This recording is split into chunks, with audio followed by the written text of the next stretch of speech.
สวัสดีค่ะอยู่กับปุ๊แม่น้องหมิวนะคะสวัสดีวันศุกร์นะคะฝนตกนะคะทั้งคืนจนตอนนี้นะคะ10 โมงเพิ่งหยุดนะคะนี่แดดออกแล้วนะคะดูลานของเรามีเศษ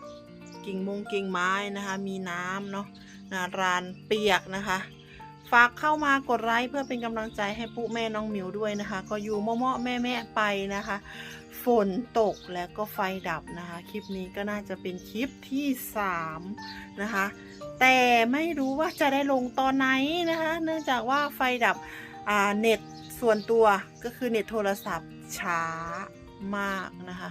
ตอนนี้ก็โหลดอยู่นะโหลดคลิปแรกอยู่แต่ยังลงไม่ได้นะคะคลิปนี้ก็น่าจะเป็นคลิปที่3นะคะแต่ไม่รู้จะลงได้ตอนไหนนะคะวันนี้ก็ไม่รู้จะได้ถึง3-4 คลิป5 คลิปหรือเปล่านะคะ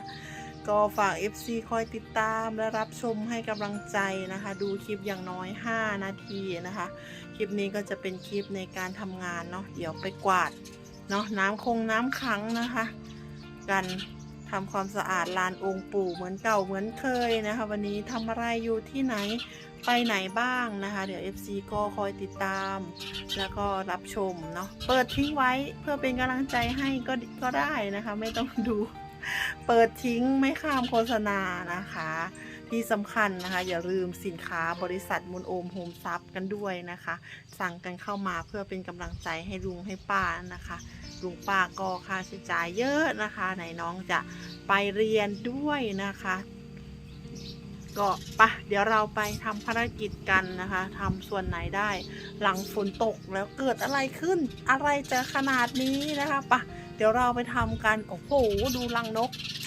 อันนี้คือศาลานะคะคุณพี่ยูโรนะคะเดี๋ยวเราก็ไปเอาผ้ามาเช็ดนะคะมันก็จะมีละอองน้ำฝนเนาะที่เปียกนะคะเดี๋ยวเราไปเอาผ้ามาเช็ดด้วยกวาดลานด้วยนะคะฝากดูคลิปด้วยนะคะไปทำงานกันเลยค่ะไปทำงานกันค่ะนี่เราก็จะใช้ไม้กวาดก้านมะพร้าวนะคะพอเราจะกวาดน้ำโอ้โห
ก็กวาดลานนะคะ